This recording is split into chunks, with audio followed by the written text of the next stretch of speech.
quero cumprimentar a você que nos assiste com a doce paz do nosso Senhor e Salvador Jesus Cristo. Este é um tempo muito especial, onde nós temos a oportunidade de levar até você a palavra de Deus, experiências de vida que certamente irão edificar o teu coração e irão te abençoar. E hoje nós temos a oportunidade de estarmos aqui com um casal de pastores, mesmo sendo um casal jovem, mas já com muitas experiências de vida, experiências adquiridas ao longo da sua caminhada. Tudo bem, pastor Marco? Tudo bem, pastor Jorge. Pastora Sueli, seja bem-vinda. Prazer tê-la aqui conosco. Obrigada, é um prazer estar aqui com vocês. Amém. E nós vamos ouvir algumas histórias, algumas experiências deste casal. E eles têm uma particularidade muito interessante, porque mesmo sendo pastores, eles não são pastores locais. Tiveram uma caminhada diferente aí no seu ministério. São um casal missionário que viajaram por muitos estados da nossa nação, visitaram por muitos países e certamente essas experiências enriqueceram muito a sua vida. Então, pastor Marco, em primeiro lugar, como foi essa vocação na sua vida? Como foi esse chamado para sair ao campo missionário, não ficar estacionado apenas numa cidade, num local, mas sair, enfim, para experiências ao redor do mundo? A todos que nos estão assistindo, né, espero que sejam grandemente abençoados através dessa palavra. Pastor Jorge, eu quero dizer que foi algo assim maravilhoso, porque logo que eu me converti, foi muito rápido. Eu já senti no meu coração aquele chamado, e o que me levou realmente, né, a andar e ir para outros países foi uma palavra que eu ouvi, que o pregador dizia o seguinte, que Deus iria computar cada passo que fosse dado no campo. E eu, através dessa palavra, eu aceitei esse desafio. E Deus, então, né, nos conduziu por alguns lugares. Então, esse seu despertamento para essa vocação ministerial, missionária, surgiu através de uma mensagem. De uma mensagem. E no seu caso, pastora Sueli, a senhora também recebeu através de uma palavra, ou foi Deus falando ao seu coração? Como foi no seu caso? Ou simplesmente a senhora seguiu seu esposo? Não, logo que eu me converti, eu não sabia que existia missões, não sabia que existia isso, né? Porque você vem novo assim. E aí ouvi um grupo falando sobre seminário, né? Sobre vocação cristã, sobre você se preparar para a obra. E aí criou aquele desejo no meu coração. Então quando eu vi que realmente eu estava livre para ir, eu fui para fazer o seminário, né? E com a graça de Deus acabamos fazendo no mesmo lugar, assim, nos preparando ali. E dali, como o senhor disse, também passei a segui-lo, né? Porque daí ele fazia uma meta, um plano e eu ia junto. Então vocês se conheceram, pastor, num seminário? Não, pastor, um pouco antes, né? Nós namoramos acho que uns 6 meses em Foz, né? Quando eu conheci ela, logo eu me converti. Ela também foi para a igreja juntamente comigo, né? Logo após. E eu fui 6 meses antes para o seminário. E como funciona um seminário de preparação de líderes, de pastores? O seminário, pastor, era um regime, pode ser quase militar. Que para mim, como era sargento do exército, tinha saído, né? Não teve tanta dificuldade. Mas era interno. Normas, levantava, regras. arrumava a cama. Né? Tinha todo um preparo. Se passasse o pastor lá, visse que a coisa não estava certa, já estava escalado no final de semana para lavar panela, aquelas coisas todas. Né? Então era um regime bem duro, mas foi uma grande bênção. Então não é apenas um preparo ministerial, mas é um preparo para a vida. É um preparo para a vida, pastor, e de convivência também, porque ali você está com várias pessoas diferentes, né? Você estagia em várias igrejas, então está preparando tanto ali no trabalho, quanto na palavra de Deus, que você tem que estar afiado, quanto no relacionamento com as pessoas. Então é uma escola de relacionamentos. Também. E interessante, nós estamos conversando, dialogando e algumas janelas se abrem. Será que hoje nós temos ainda jovens com esse desejo no coração de ingressar num seminário, de dedicar a sua vida a Deus dessa maneira?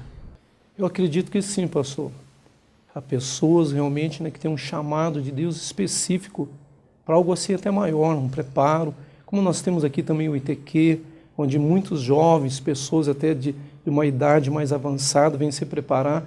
Mas eu acredito, pastor, assim que o preparo é de suma importância para a pessoa poder, então, né, diante das dificuldades, não desanimar, mas continuar na meta a qual o Senhor preparou para a vida dele. Que bom nós ouvirmos que ainda existem jovens que atendem a voz de Deus, que ouvem este chamado e desejam dedicar a sua vida a Deus, assim como aconteceu com o pastor Marco, com a pastora Sueli. Pastor, e quais foram os estados da nossa nação, quais foram os países pelos quais vocês viajaram? Olha, pastor, aqui do Brasil, mais de metade dos estados do Brasil que a gente passou. E também, no geral, 16 países, né? África do Sul, Moçambique, Panamá, Guiana Inglesa, Francesa, Suriname, Venezuela. E assim, né, pastor? 16 países. 16 países e mais da metade dos estados do Brasil, do norte ao sul. Norte ao sul. Estiveram no Amazonas? Eu tive uma parte, ela não junto, pastor, né? Na Amazônia, mas tivemos mais, né, o Iapoque. A gente cruzou por lá, né? Também por lá, Barco, para quê? Para vários Manaus, lugares. Passamos também. por lá. Roraima, Pará, toda aquela região assim, né, do norte, Amapá. Então nós tivemos pelas várias regiões do nosso país. E como é essa experiência de conviver com culturas diferentes e em outros países com línguas diferentes? É uma experiência, sim, pastor, única, eu digo, em cada lugar. Cada lugar tem sua experiência, cada povo a gente tem que se adequar também à maneira deles viverem, deles atuarem. E eu acredito assim que se você respeitar as pessoas e levar realmente a palavra, tem acesso ao coração das pessoas. Não levar usos e costumes, mas a palavra do Senhor. E saber que você está no meio de um povo que aquilo que eles fazem é honroso muitas vezes para eles, que talvez não seria para nós. E assim você fazendo, vendo as pessoas ali, você vai tendo esse acesso ao coração deles. Então o Senhor nos diz que é importante, levando a palavra de Deus, contextualizá-la à cultura daquele povo. É isso? E respeitar também as pessoas ali, né?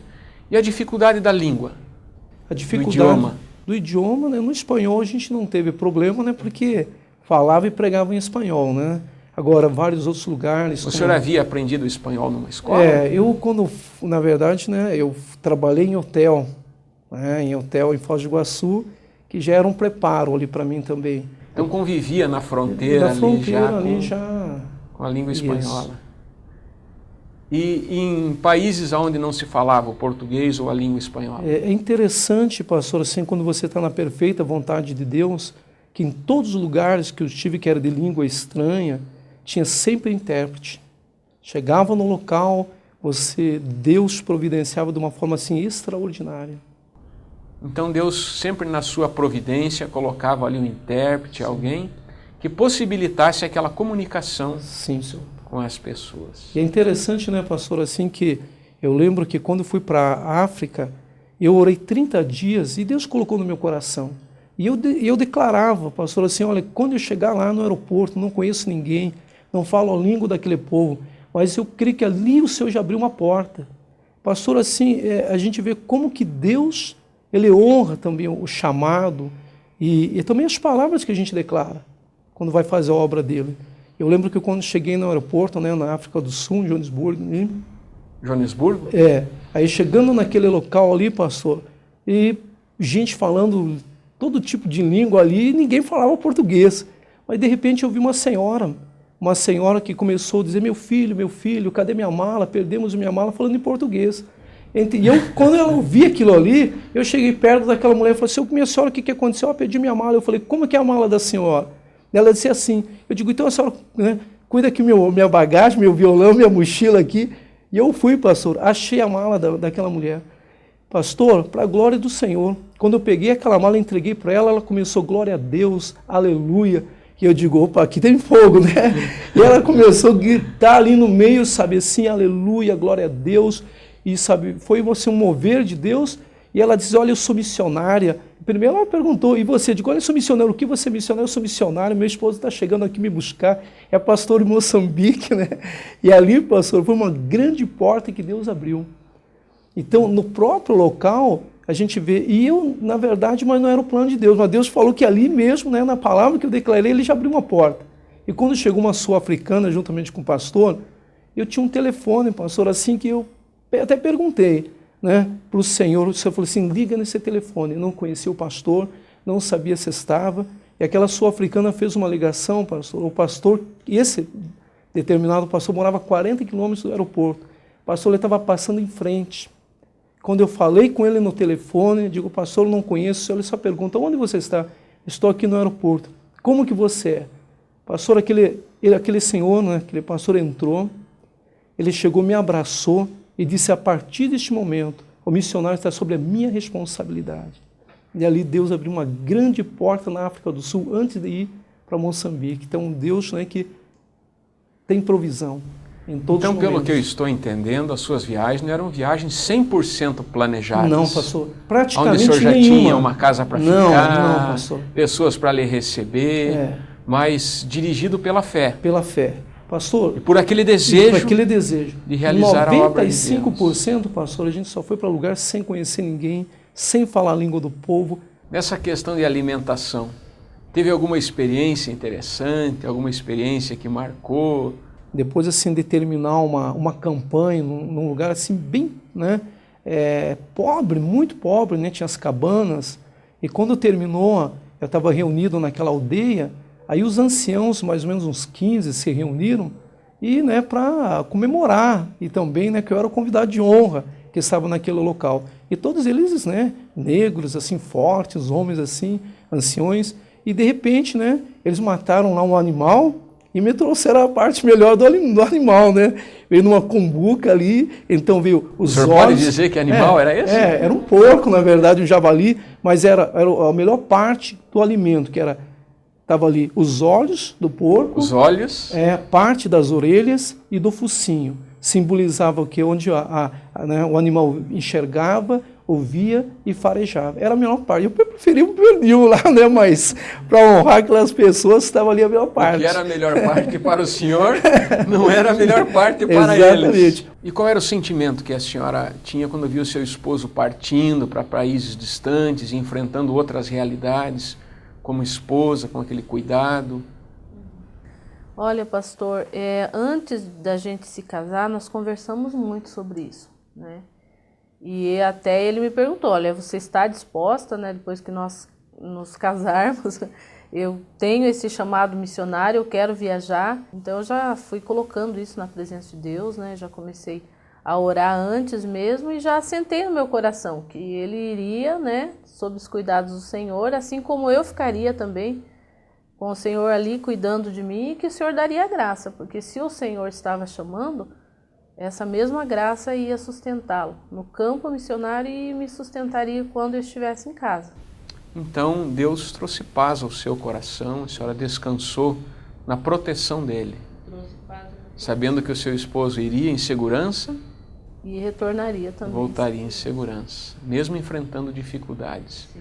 Tem uma experiência que o pastor Marcos sempre compartilha conosco, de um batismo. Essa experiência eu já ouvi e acho uma experiência muito interessante, onde até um certo risco de vida surgiu ali para as pessoas. O senhor pode compartilhar conosco, pastor? Pastor, eu tive, né, numa região que eu cheguei assim, até as crianças mesmo nunca tinham visto uma pessoa branca.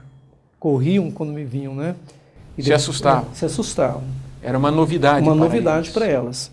E aí depois assim, chegavam, sentavam no colo, né? Depois no decorrer do tempo. E é interessante no local, pastor, assim, também depois de uma campanha que foi feita, eu ia fazer um batismo, sabe? E à noite ali eu orei, pedi ao Senhor a direção, chamei o intérprete, né, que estava comigo, falei assim, olha, eu quero que vocês coloquem uns botes ali, porque tinha jacaré, né, crocodilo ali no local, e eles colocaram os botes e ficavam guardando lá, um pessoal com uns paus, né, para não vir os crocodilos enquanto fazia o batismo. Mas foi uma experiência assim tremenda, pastor, que na noite anterior, eu pedindo a Deus a direção, e houve assim uma manifestação, né, um poder demoníaco na vida de uma pessoa. E através da boca daquela pessoa que ia ser batizada, Satanás ali tinha colocado, falado, depois o intérprete me falou, que o inimigo falou que ia matar ela na água, que ia, ali na água ele ia destruir ela. Quer dizer, poderia acontecer uma tragédia. Uma tragédia. O senhor num país estrangeiro, sim, distante, como missionário, isso, poderia ser envergonhado. Mas lugar. Deus assim foi tremendo, houve a libertação, né? É interessante, pastor, que quando me chamaram, houve a manifestação dela na cabana, antes do batismo, eu já estava orando. Eu estava orando e quando eu vi aquele pessoal gritando, digo, será que estão orando? Será que estão expulsando o demônio? Porque eram línguas diferentes, que o pessoal estava lá, de várias etnias que estavam ali. E eu peguei, então, tomei de toda a armadura de Deus, eu digo, tome, e fui com autoridade. Quando cheguei na porta, ela começou a gritar, tinha umas 12, 15 pessoas segurando ela. E ela começou... Uma força descomunal. E quando as pessoas estavam segurando ela, eu entrei assim, eu já lancei a palavra, em nome de Jesus, que manda fogo, Senhor. Sabe? E ela caiu assim no chão, pastor, assim, começou, né, a se debater, eu cheguei em cima dela e ordenei em nome do Senhor Jesus Cristo que ela fosse livre, ela foi. Foi liberta. Mas o que aconteceu, pastor, que o intérprete, um dos moços que estava lá, falou assim, ó, missionário, eu quero falar o que eu vi. Eu vi que quando chegou na porta ali da tenda, ali da barraca deles, assim, o senhor estava vestido com uma armadura de várias cores. E o intérprete depois falou para mim que quando ela gritava, tira esse branco daqui, ele tem muito poder, né? E ali, né, está me queimando, né? Quando eu ordenei, você manda fogo, queima, né? E ela foi livre ali. Mas o demônio tinha falado pela boca dela que lá na água, porque era uma pessoa consagrada desde bebezinha, a entidade daquele local, ia destruir a vida dela. Mas no dia seguinte transcorreu tudo bem. Tudo bem, pastor. O pessoal guardou lá para os crocodilos não virem, né? E uma multidão... A moça foi batizada. Ela não foi batizada porque ainda eu orientei ela, depois que ela precisava passar um processo... Se preparar um pouco mais. Exatamente, pastor. E a senhora teve alguma experiência, pastora, no campo missionário que também lhe marcou? Olha, pastor, a gente passou para os lugares assim muito pobres, lugares que ninguém chegava, lugares longes, né? E um desses foi em Rondônia. A gente chegou ali naquele lugar e aí fomos convidados para ir abrir uma igreja numa localidade que não tinha igreja ainda, nenhuma igreja evangélica. E era assim, praticamente uma rua só, com algumas casas, e o restante era dentro das picadas, assim, do mato, né? Abria aqueles caminhos. E aí, ali a gente começou, então, a convidar as pessoas para o culto, que ia ser feito, né? E eu me lembro que a gente entrou numa daquelas picadas ali, eu e uma outra missionária que estava comigo, e encontramos uma daquelas casinhas características ali da região, chão batido, né, pau a pique, e as crianças estavam ali fora agitadas, né, e a gente pediu, queremos falar com a sua mãe, tem alguém, algum adulto em casa? E ela disse assim, olha, a nossa mãe está doente, ela está lá no quarto. E a gente entrou lá e eu vi aquela cena, uma mulher deitada naquele chão ali, e ela estava com uma infecção muito grave de urina, né, da bexiga, né, e ela pedia para a filha trazer água e jogar nela, do estado de dor, ali não tinha médico, nada, né. Então, aonde que aconteceu isso, pastora? Em Rondônia. Pastor, numa cidadezinha que estava abrindo ali, e aí, Rio Novo, né, Rio Branco, uma coisa assim, Rio Novo, Rio Branco. Aí as meninas dela vinham e jogavam água, né? Então, imagina, né? Aquele chão de barro ali, ela deitada, estava numa situação assim bem crítica mesmo. Aí eu pedi à missionária que fosse chamar o pastor Marco para ele vir orar e ungí-la. E aí tinha aqueles catres, né? Eu sentei num deles, ela deitada ali no chão, gemendo, e se chamava Maria. Eu perguntei a ela, Maria, você confia no Senhor? Você crê que a palavra de Deus é verdade? Ela disse, eu creio que é verdade a palavra. E eu disse, então você preste atenção. Aí comecei a ler trechos da palavra de Deus que falavam sobre cura, né? Falavam sobre que Jesus levou as nossas dores, que o Senhor é o Deus que nos sara. E fui lendo enquanto o pastor Marcos chegasse. Aí ele chegou ali, entrou e colocou a mão na cabeça dela, né, e disse para ela que repreendia aquela enfermidade em nome de Jesus, que ela estava curada. Aí eles saíram do quarto e eu disse para ela: Maria, agora você se troca, porque ela estava toda molhada, embarreada ali, e venha para cá para conversar com a gente. E ela fez isso, né? Ela se trocou ali e ela saiu ali uns 5 minutos depois, né? Totalmente restabelecida, sem dor, curada. E a gente convidou ela para o culto, né? Então no domingo nós fizemos um culto na frente de um hotelzinho que tinha lá, bem simples, de madeira. Culto ao ar livre. Ali a gente ficou intercedendo para que o Senhor trouxesse, né, aquelas vidas, para que elas viessem. E nesse culto ela veio, estava curada, ela se entregou a Jesus. Houve várias pessoas que se entregaram também. Um dos fatos até que me emocionou muito foi que havia um jogo de futebol na outra cidade e vieram de lá os jogadores em cima daquele caminhão e, sem ouvir a palavra, eles chegaram ali na hora do apelo. E teve um que saltou lá de cima daquele caminhão e correu e veio ali e se colocou na presença de Deus. E recebeu o Senhor Jesus ali chorando, assim, debruçado na mesa ali que a gente tinha colocado. E eu pensei, sem ouvir, só chegando, né? Tamanha assim a unção, a presença de Deus que estava no lugar. E agora há pouco tempo a gente teve notícia de lá, a igreja está fortalecida. E essa senhora agora está na igreja com a família dela, diaconisa na igreja, está fazendo a obra do Senhor. Então essas são coisas que marcam, né? Então aquela semente que foi lançada na vida daquela senhora, através de um milagre de cura, ela está ali hoje sendo uma testemunha do poder de Deus. Eu creio que se nós fôssemos continuar falando de experiências, pastor Marco, pastora Sueli teriam muitas e muitas histórias verídicas para contar do grande poder de Deus. E vemos como é bom quando alguém se dispõe a ser um instrumento na mão de Deus. Então, pastor Marco, que Deus continue fortalecendo a sua vida, sua esposa. Hoje o casal trabalha aqui conosco na quarta igreja, um casal exemplar, tem 2 lindas filhas, a Joyce, a Letícia. Eu gostaria que o senhor deixasse uma palavra para esta pessoa que nos assiste, quem sabe não encontrou ainda um propósito na sua existência. Um dia o senhor encontrou a sua vocação, o seu chamado de Deus, e isso mudou a história da sua vida. Então, se o senhor puder deixar uma palavra àqueles que nos assistem. Bom, a palavra que eu deixo aqui a você que está assistindo, que você também tem um chamado do Senhor na sua vida. Deus tem um plano, tem uma vontade, como a palavra de Deus diz, boa, perfeita e agradável. Talvez você tenha corrido por muitos lugares, não tenha tido a paz que você sabe que deveria ter. Talvez está aí o chamado de Deus. E nós desafiamos você também a estar conosco. Se você quiser estar aqui conversando com a gente, pedindo alguma orientação, oração, nós estamos aqui disponível para abençoar a sua vida e ajudar nessa trajetória, esse plano que Deus tem para a sua vida, em nome de Cristo Jesus. Amém. Também, pastora Sueli, como é interessante nós vermos que dentro de um chamado, o chamado não é específico apenas para o homem ou para a mulher, mas como é bonito quando o casal, mesmo tendo as suas diferenças, se completa no seu chamado.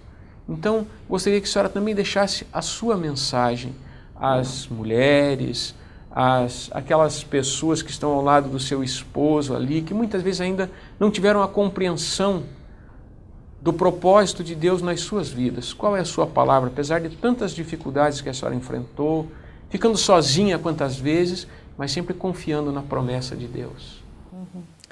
Olha, pastor, aqui em Hebreus 4,16, a palavra diz assim: cheguemos, pois, com confiança ao trono da graça, para que possamos alcançar misericórdia e achar graça, a fim de sermos ajudados em tempo oportuno. Quer dizer, eu acredito que a graça de Deus é a capacitação que nós precisamos para fazer tudo quanto Ele nos chamar para fazer. Está dizendo aqui que nós acharemos graça, acharemos misericórdia em tempo oportuno, ou seja, a cada tempo, a cada momento, a cada dificuldade, nós podemos nos chegar a Ele e Ele nos dará a graça, porque a palavra de Deus diz que Ele é o Deus de toda a graça. Então, se você sente um chamado na sua vida para a obra de Deus, para ser um instrumento, para Ele te levar até a campus missionário mesmo, confia que Ele te dará graça para que você possa fazer isso e o nome dEle ser glorificado. Eu creio que a experiência de vida do pastor Marco, da pastora Sueli, o chamado de Deus na vida deles e tudo aquilo que aqui foi compartilhado está acendendo uma chama no teu coração, a você que nos assiste. E eu quero orar por você neste momento, para que você possa ter este encontro com Deus, para que você possa ter a vontade de Deus revelada na sua vida e alinhado com o Senhor, você ter uma vida feliz e vitoriosa. Senhor, Deus Todo-Poderoso, eu quero te agradecer pela vida do pastor Marco, da pastora Sueli, da Joyce, da Letícia, pessoas que se dispuseram a realizar a tua vontade, pessoas que colocaram a sua vida ao teu dispor. Meu Pai, certamente não foi fácil a caminhada que eles desenvolveram até o dia de hoje, mas jamais eles estiveram sozinhos ou abandonados. O Senhor sempre esteve presente, sustentando a sua vida, guiando os seus passos. Meu Pai, eu quero orar por cada pessoa que nos assiste neste momento e quem sabe ainda não se encontrou na sua caminhada ou talvez até esteja fugindo de um propósito do Senhor na sua vida. Meu Pai, que o Senhor possa trazer agora a segurança, o despertamento, a confirmação da obra que o Senhor tem a realizar nesta vida, deste homem, desta mulher, deste jovem, que tem buscado em tantos caminhos a felicidade, mas ainda não encontrou. Nós sabemos que a verdadeira felicidade está quando nós nos encontramos no centro da Tua vontade. Por isso eu te peço, Senhor amado, que esta pessoa, que esta vida, possa neste momento se dispor a seguir a direção que o Senhor já tem traçado na sua existência. E se alguém ainda não recebeu a revelação do teu propósito, que o Senhor possa falar em sonhos, em visões, através da tua palavra, despertar esta vocação, despertar este chamado. Esta é a minha oração, este é o desejo do meu coração. Assim abençoamos a cada pessoa que nos assiste neste momento, para a honra e para a glória do Pai, do Filho e do Espírito Santo de Deus, em nome de Jesus. Pastor Marco, pastora Sueli, que Deus abençoe ricamente as suas vidas. E como o pastor Marco já nos disse, se você quiser ouvir um pouco destas experiências no campo missionário, venha até a Quarta Igreja, venha dialogar com este casal que vai te ouvir, que vai orar por você e certamente vai ser um instrumento de Deus para abençoar a tua vida. Nós estamos aqui no bairro do Capão da Embuia, situados na rua Delegado Leopoldo Belzac, número 1303. Que Deus te abençoe e até o próximo programa, se Deus assim nos permitir.